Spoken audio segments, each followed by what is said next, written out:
बिल्कुल। तो मैं काम करता हूँ, पहले मैं इन्वेस्टर अप्रोच बताता हूँ, फिर मैं ट्रेडर अप्रोच बताता हूँ। इन्वेस्टर को क्या करना है, आई थिंक पिछले 6 महीने से आपको सबक मिल जाना चाहिए कि आपको क्या करना है।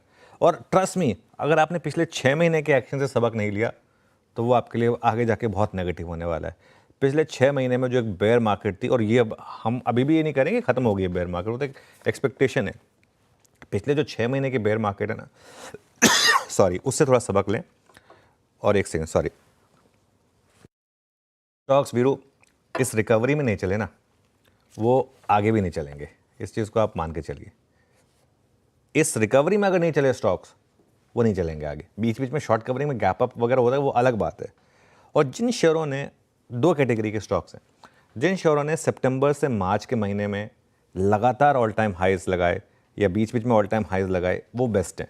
उसका मैं सबसे अच्छा एक एग्जांपल देता हूँ, इंटरग्लोब एविएशन का, क्योंकि एग्जांपल्स की बात हो रही है इसके लिए।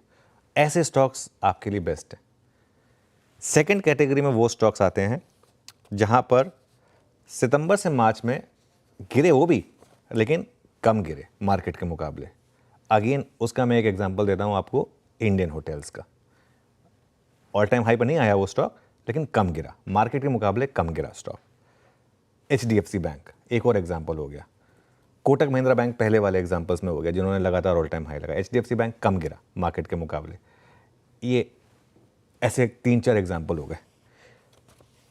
अपने पोर्टफोलियो का 90%, और मैं तोल के बोल रहा हूँ बात, 90% हिस्सा आपको इन दो कैटेगरी के स्टॉक्स में रखना है, बेस्ट या सेकंड बेस्ट, उससे ज़्यादा नहीं। अपने पोर्टफोलियो में, अब आप पूछेंगे बाकी के 10% क्या, मैं उस पर भी आता हूँ।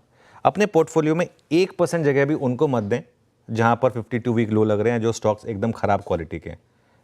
जगह ही नहीं है उनके लिए, क्योंकि वो आपका टाइम ख़राब करेंगे। बाकी के 10% कौन से हैं फिर, जो कि मैं बात कर रहा हूँ?